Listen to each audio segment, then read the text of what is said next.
Hello everyone, thank you for joining us today for our presentation about plastic-free waterways through art, through our program here. Today's webinar is going to cover some basic overview of plastic pollution, and we're also going to delve into some of the details of the student art contest that we're running. So, my name is Jesse Kearns. I'm a project assistant with the Syracuse University Center for Sustainable Community Solutions. And so I work right here in the Center of Excellence in Syracuse, New York. Our office is located on the second floor. It's a beautiful building. It's LEED Platinum. And this program is facilitated by us, but it's brought to you by the New York State Pollution Prevention Institute, and specifically their community grants program. So they provide some important source of funding for projects that raise awareness and understanding about pollution and prevention practices throughout the state, especially with implementation strategies for the local level. So their funding in turn is administered by the New York State DEC, and they just want to let you know that any opinions or interpretations of this presentation are not necessarily their own. So let's dive right into the issue of single-use plastics and water pollution. And before we begin, I want you to picture in your mind some body of water. It could be a lake, it could be a pond, a river, stream, it could be the ocean. And I want you to hold that image in your head. What do you see? What do you hear? Did you envision something like this? Is it a nice, clean, pristine body of water? Or did you imagine something more like this, where there's a little debris, both natural debris and man-made debris? Or did you picture something like this, that kind of harkens to the interaction between humans and the environment? Whatever it is that you envision, there's a good likelihood that the water, if it's a specific place, has some plastic pollution in it. This is a study from marine pollution, and it was led by Jenna Jambak of the University of Georgia. This is a study from 2015, and what they did is they looked at coastal countries around the world in 2010, and what they found is that about 4.8 to 12.7 million metric tons of plastic debris is entering the oceans per year. That's a staggering amount. If you think that a full-grown brown bear is around 1 ton, you can imagine that on that low end of the scale, it would be like 5 million brown bears going into the ocean every year, except instead of bears, that's plastic debris. And then there was a recent publication by the World Economic Forum that estimated there's probably somewhere around the order of 150 million tons of plastics in the ocean today. That's a staggering amount. It's huge. And if the amount of this material going into the oceans continues at the same rate, which is accelerating year by year, that by 2050, there could be the potential for more plastics in the ocean by fish. I find that quite astounding, that in the ocean, something as large as the ocean, there could be more plastic material in there than biotic fish life. So how did we get here? How did we get to this point? I want to take you back to 1955. This is a cutout from Life magazine, and you see this jubilant family tossing up all these disposable items into the air. This is an article called Throwaway Living, and essentially what this article is talking about is the introduction of these convenient materials. If you read the first line of the article, it says the objects flying through the air in this picture would take 40 hours to clean, except that no housewife need bother. So what they're selling is convenience. Instead of having these materials that you have to spend time cleaning and drying and put them away, you could buy these cheap items, you can use them, and then you can put them in the trash and you don't have to worry about it. It's convenience. And this was also sold through advertisements too. This is a rather strange advertisement by DuPont, and it was selling their cellophane product. And you can see their pitches down there on the bottom left. They're talking about, you can see the things that you buy. That by using plastics, that food is going to stay fresh longer, so there'll be less food waste. And that also keeps things extra clean and sanitary. So very strategic marketing by these companies that were producing these new products and communicating to buyers the usefulness of it. And here's a second example of cellophane by DuPont. That's kind of quite eerie that the babies are in the cellophane. And so here's another graph that is provided by the World Economic Forum from that same publication that I just quoted earlier. And here they're showing you the exponential growth of worldwide plastics production that has occurred in the last 50 years. And their estimation puts it at about 20-fold. So back in 1964, worldwide, there was roughly 15 million tons of plastic items that were produced. And then when this report came out in 2014, there was an estimated 311 million tons. Now you can see a little notch around 2010 area. That was from the 2008 recession, but the main point here is we've increased by 20-fold. This is quite incredible. So the long story short, we as a society produce tons, literally tons of single-use plastics, hundreds of millions of tons. And I just want to give you try to wrap your head around these figures a little bit better. So let's take water bottles as an example. In America, in the United States, nearly 3 million plastic bottles are used every hour. 3 million every hour. But we recycle. So what's the issue? You know, there are some environmental concerns of extracting fossil fuels to create these plastics, but then if they're going into the recycling stream and we're using them over and over again, isn't that an okay thing? What's the issue with that? The problem is that less than 10% of single-use plastics are actually recycled. And that's due to a couple of factors. One, not all plastics are created equal. A lot of these single-use plastics are not even recyclable, or they don't have any value to them. So take, for example, that cup on the top of that pile there of plastic bottles. It's got the B in it. That's a type of material that's probably a number 6, and it's not commonly recycled. Most municipalities will tell you that that solo cup is not recyclable. So one, single-use plastics, some of them are not recyclable. Two, a lot of them they just don't get recycled. And they go to a variety of different places. So some just go in the trash, so they end up in the landfill. Others are incinerated. And then others yet escape out into the wider environment.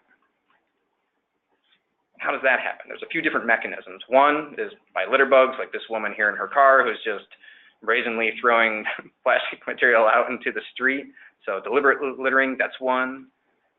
And the second mechanism is through accidental releases during materials collection. So you've probably seen on garbage day or recycling day when everyone's got their bins out by the road, some of them are overflowing. And if it's an especially windy day, these materials get caught up by the wind, they're swept down the street, and they escape out into the natural environment. This happens when bins are put out by the road. It can happen during transportation. It can also happen at the landfill. So accidental releases as well. And then what happens? So wind is a pretty good mechanism for moving these lightweight plastics, but then water also takes over as well and can wash them into our sewer systems. Now in New York State, let's take Syracuse for example. A lot of cities in New York State have what's known as a combined sewer system. So storm water that's running on the streets goes into these drains, it goes into piping that's under the streets, but also sewers go into there as well. So these are both you know, from your house and from buildings and the stormwater from the roads, they're all going into the same infrastructure under the ground. And that's usually not a problem because all of this goes to a wastewater treatment facility. But when we have a large rain event, when we have a big storm, and there's lots of water coming down in a very short period of time, these systems become overloaded. And what happens is they have these release flows that go out into a nearby river or lake, whatever it may be, and unfortunately anything else that is in that combined sewer system with the stormwater, so it could be sewage, but it could also be all those plastics, like in that previous slide, they're also going out to the natural environment. So that's another mechanism. You've got people littering, you've got materials blowing out during collection, and then you also have through storm and rainwater, you've got it going into nearby ecosystems as well. Now, once these plastics are out in the environment, they can cause a whole slew of different issues. Think back to the photo of the storm drain there. If you've got a storm drain that's full of plastic material, that could cause flooding, which is a bad thing in urban environments where there's not a lot of green space and not a lot of space for water to percolate down through the soil. But look at this photo here. This is a photo from the Hudson in New York State. You've got this very beautiful egret standing on that stump in the water, but then you have all this plastic debris too. And think about how that messes with the flow of water, how it can obstruct the growth of plant life or other kind of aquatic organisms. So there's big ecological implications to large volumes of plastic going into our waterways. There's also aesthetic impacts. This photo would be a beautiful image of a tropical beach, except for all of this litter that is washed up on the shore. And that's exactly what has happened here. This is not material that has been dropped by passersby. These are materials that were out in the open ocean and through the tides and through wave action has washed up onto the shore. So, aesthetic impacts. This could be a beautiful place, but it's been trashed. Similar to ecological impacts, there are wildlife impacts too. So our actions as humans are having pretty severe effects on other living organisms that we share this planet with. And this is an image, sad image of an albatross from the Midway Atoll, which is roughly in the middle of the Pacific Ocean. So you're miles and miles and miles away from large civilizations, yet lots of our single-use plastics are washing up on the shore here. And these giant birds, they mistake the small, colorful pieces of plastic for food. They ingest them, they get caught in their stomachs, and unfortunately, they perish. So there are some pretty serious wildlife impacts as well. And it's not just land-based animals, but also water-based as well. And you can see that with this photo here. Sorry for the graphic imagery of this filleted fish, but I'm making a point with those little pieces of plastic that you see in the bottom center there. Those were extracted from this fish's stomach. And so what this leads us to think about is, what are the human health impacts? How are our actions affecting the wider environment that come back to affect us again? And you can see that based on things that we eat. So think about people who eat seafood, or cultures that have seafood that's heavily integrated into their diet. There are lots of documented organisms, lots of different types of organisms that have been found to ingesting plastic. And while that's concerning by itself, it's further compounded by recent studies like this one by Chelsea Roshman from San Diego State University. And what they were looking at is different types of plastics in water environments and how they interact with other man-made chemicals that are in those environments. And what they found, unfortunately, is that certain types of plastics are actually very good at attracting those hazardous chemicals. So in this study in particular, they were looking at PCBs and PAHs, and they found that they readily attach to plastics like high-density polyethylene and low-density polyethylene and polypropylene. These are commonly used materials or plastics in products that we buy, so like a water bottle or a yogurt tub. Those are made from these types of materials. So the human impacts. What does ingesting organisms who have ingested plastics that potentially have chemicals on them, what does that do to us? We don't really know. We don't have a good sense of that, but researchers and scientists are looking into it.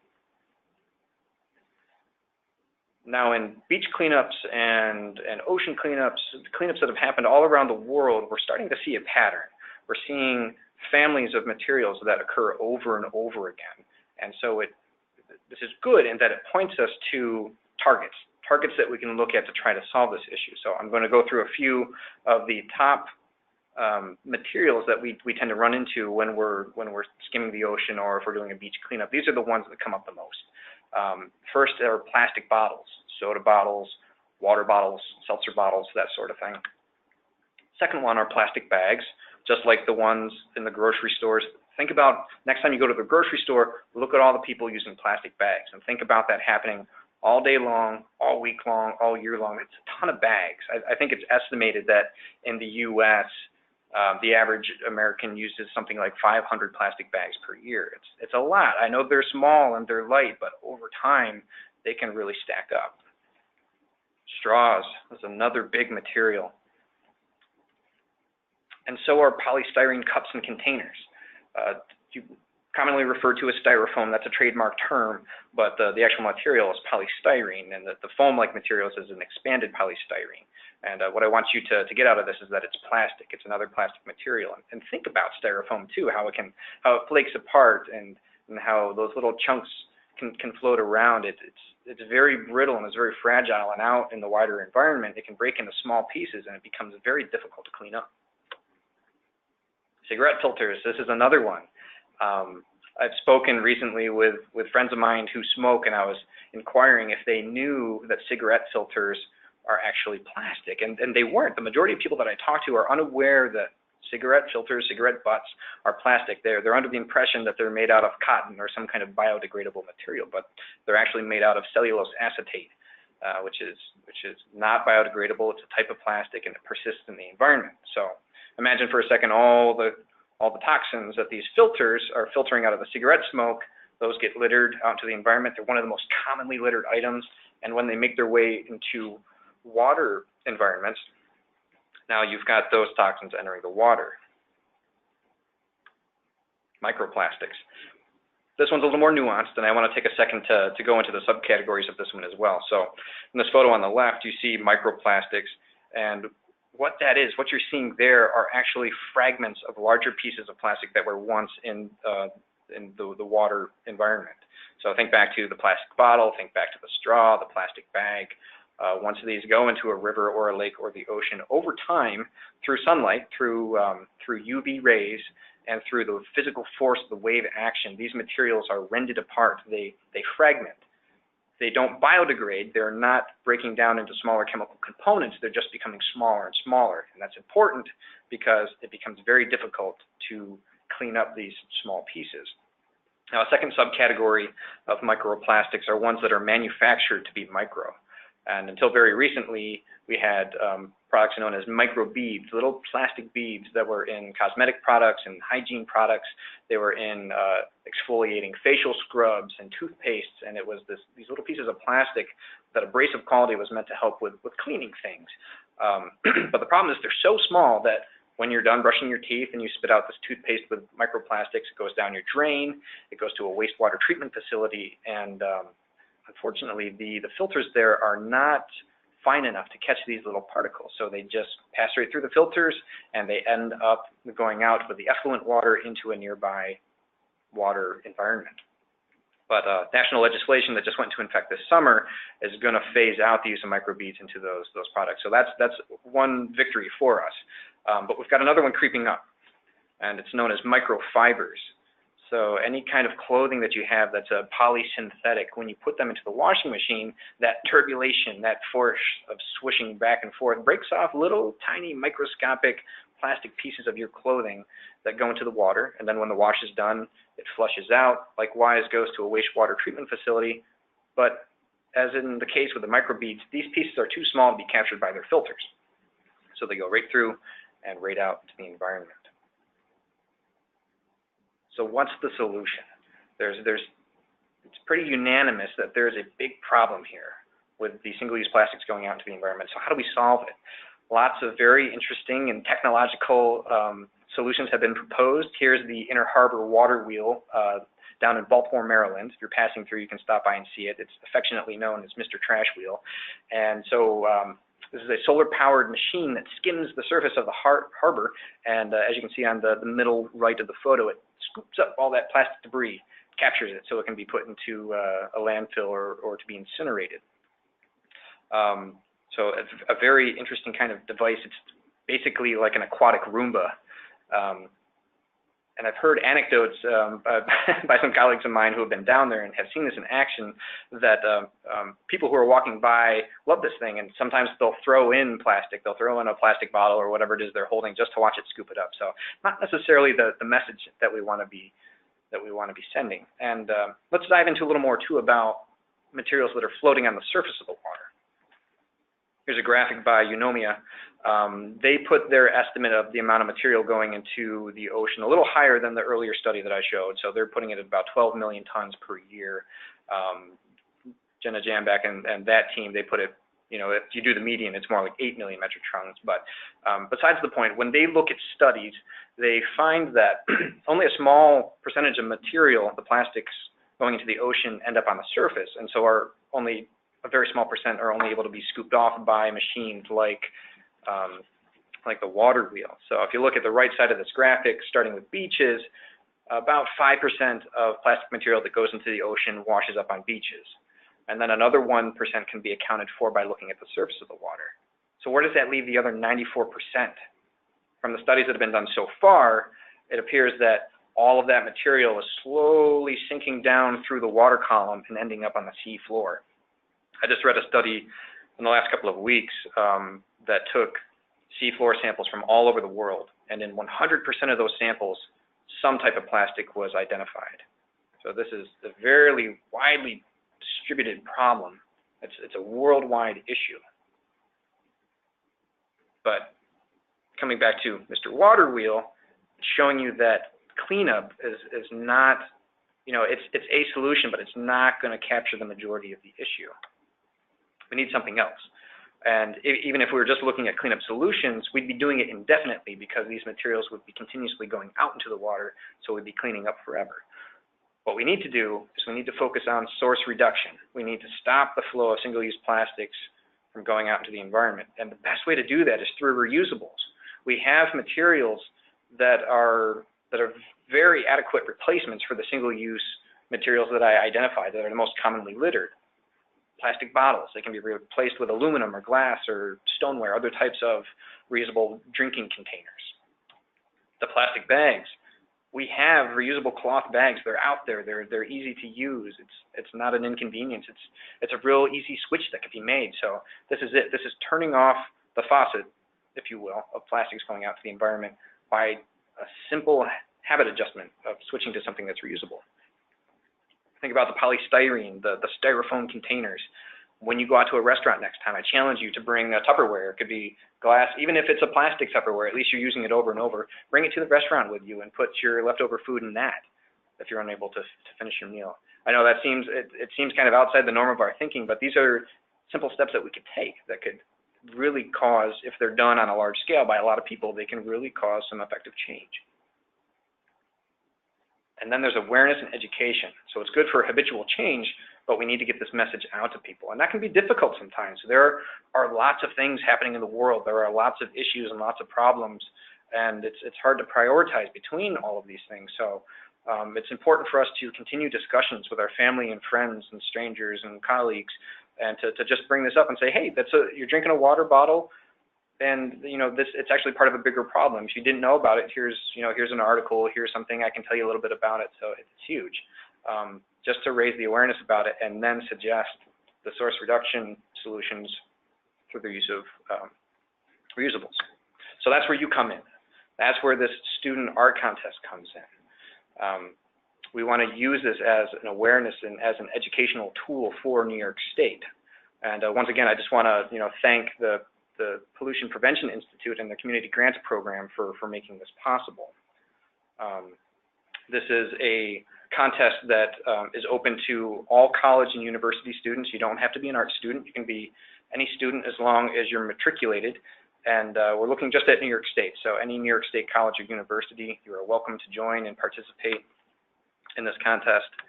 And what we're looking to do is really just provide this information with a different kind of vehicle. So some people, they respond very well to facts and figures and graphs and charts. And other people, they respond much more readily to things that are visual or that they can feel or connect with in just a little bit different way than numbers, which could be kind of sterile sometimes. So that was the whole idea behind this project. We want to use the intriguing and the thought-provoking power of art to raise awareness about this problem, but also to inspire people to make these simple habitual changes and to adopt reusable options. This is a great example from a nonprofit called Washed Ashore, and what they do is they collect all these materials. So these are all found materials with either a beach cleanup or litter cleanup, and they collect them and they sort them by color. So they're not painted, they're sorted by color, and then they're assembled into these really beautiful aquatic scenes that's supposed to make the connection between plastics and aquatic environments. Here's another example by photographer Von Wong. And what he wanted to do is juxtapose between the beauty and the majesty and the mysteriousness of the ocean, which is here embodied by this mermaid.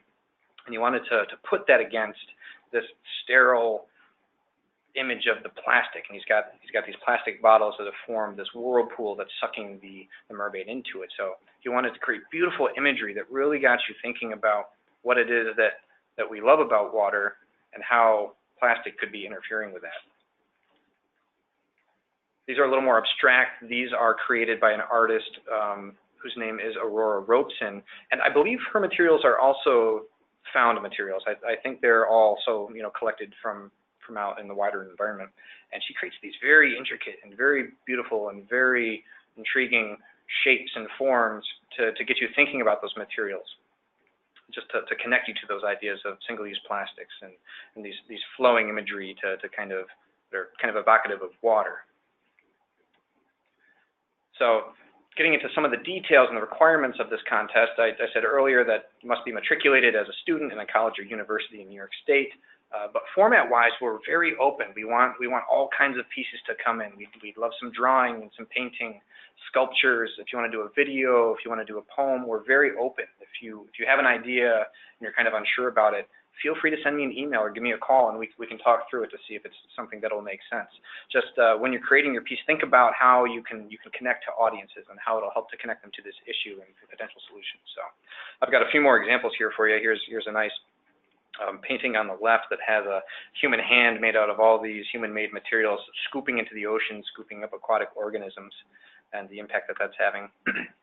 This middle photograph is also by Aurora Robeson, I believe, and so you can see all these plastic pieces that have been very intricately assembled into the shape of a fish. And here on the right, we've got this graphically designed image that on the top looks like an iceberg, but underneath the water, it's a plastic bag, very clearly communicating that something as small as a plastic bag is causing a huge issue in the ocean. So all formats, we welcome all formats. If you have a question, please send me an email. But we do have requirements about the content of your pieces. So single-use plastics should be first and foremost. They should be the central idea through which the rest of the components of your piece revolve around. We really want this to be about single-use plastics, to get people thinking differently about these materials that they see as a convenience, that they see as small, that is not a problem. We need that to be the central focus of the art. And secondly, there needs to be some element of water in your piece as well. So don't forget this water connection. These are the two things that are very important for the awareness and education component of this program. So centrally focused on plastics, make sure there's some element of water. And then it'd also be great if somehow your piece could suggest or implore to people to make the switch to reusable alternatives. This is not a strict requirement, but if some of you are able to work that into your project, I think that would be really great. It's one thing to tell people about an issue, to say, oh, there's this huge issue, we got this problem, and then to end there. And it's another thing to say, we've got this problem, here's some easy solutions. So that's what we're trying to achieve with that. So it's not a strict requirement, but we'd love it if some of you would be able to incorporate that into your projects as well. The submission process is going to be done digitally. So if you're doing a sculpture, you can take a photograph of your sculpture and send that to me. If you're doing a poem, you'd obviously send me the Word document. If it's a piece, say, of performance art, have somebody film you or your group doing that piece, and then you can email that to me as well. So it's all going to be done digitally, and then it's going to be compiled together so that it could be judged. And like I said, if the concept for your piece, if you're kind of concerned about that submission process, send me an email and we can talk about how to facilitate that. Submission deadline is a ways out. It's March 4th, 2018, so we have a number of months between now and then, but I encourage you to get going on your projects as soon as possible so that you don't run out of time at the end there. So March 4th, I'll be looking for all completed projects in my inbox. And then after that, judging will take place. This is our Plastic-Free Waterways in New York State Facebook page. And if you haven't liked this yet, I encourage you to do so for a couple of reasons. For one, for the past few months, we've been posting lots of excellent articles and videos that will help to get you more familiarized with this issue, and that'll hopefully give you some inspiration, too, for the types of projects that you can do. But we're also going to be doing a portion of the judging on Facebook as well. So I encourage you to like it. I encourage you to get your family and friends and other acquaintances to like this page as well. For one, the more people that we have engaged with this page, the more successful we'll be with our outreach and education, but they can also contribute to the judging as well. We're going to have a folder set up so that the likes will be a portion of the judging. And then a second part of the judging will be facilitated by the New York State Association for Reduction, Reuse, and Recycling.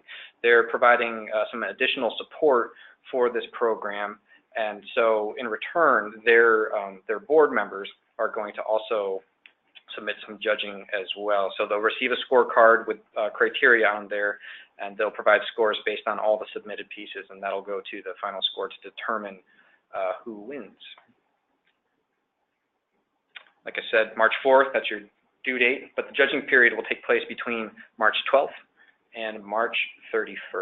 So the winners will be announced on that Monday, April 2nd. And what happens if you win? We have a prize for the first place winner, and that's a cash prize of $500 along with all the glory that goes along with that. And we also have a second place prize for $300. But in addition to the prizes, we're also going to plan an art gallery event in New York City for the spring towards the end of April. And we've got that tentatively scheduled for Saturday the 21st. We're looking at that time of the month because it's close to Earth Day, and these eco kind of programs and information will be on a lot of people's radar, so it could be a really good synergy to have at that time of year. So we're looking at New York City for the art gallery event, and that'll be an optional opportunity for all contestants. So if there's a way for us to have you there and to get your art there, we'd love to make that happen somehow. And this will be a great opportunity to get in front of audiences. We're going to pull in lots of waste production professionals as well as wider communities, just to get them in front of all these art pieces and to get them thinking and talking. So this will be your opportunity to talk about your concept, to talk about your vision as an artist, and to really discuss your piece with them and interact face to face. So we're really looking forward to that, and we'll definitely provide more details as we get into to hammering all the final logistics for that. But like I said, if you have questions or concerns about that, please email me. I'm here to be your guide. I'm here to be your resource. If you're feeling stuck and you'd like some articles or some videos to watch, or if you'd like to read some academic studies or research, I'd be happy to pass those along. So please do not hesitate to contact me at any point. Here's my email address. Here's my office phone number. I'm here to help you. So I'm very grateful for all of you joining this contest. This is a really great project to be a part of, and I think we could really make some positive effect with art. So thank you again for taking the time this afternoon to watch this webinar, and I really look forward to seeing all of your projects. If you have any questions based on this webinar, please you can send those along through my email and I'll follow up. We are recording today's webinar, so I can send that with the slides along as well.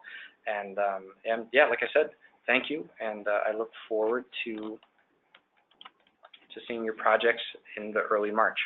Have a good afternoon.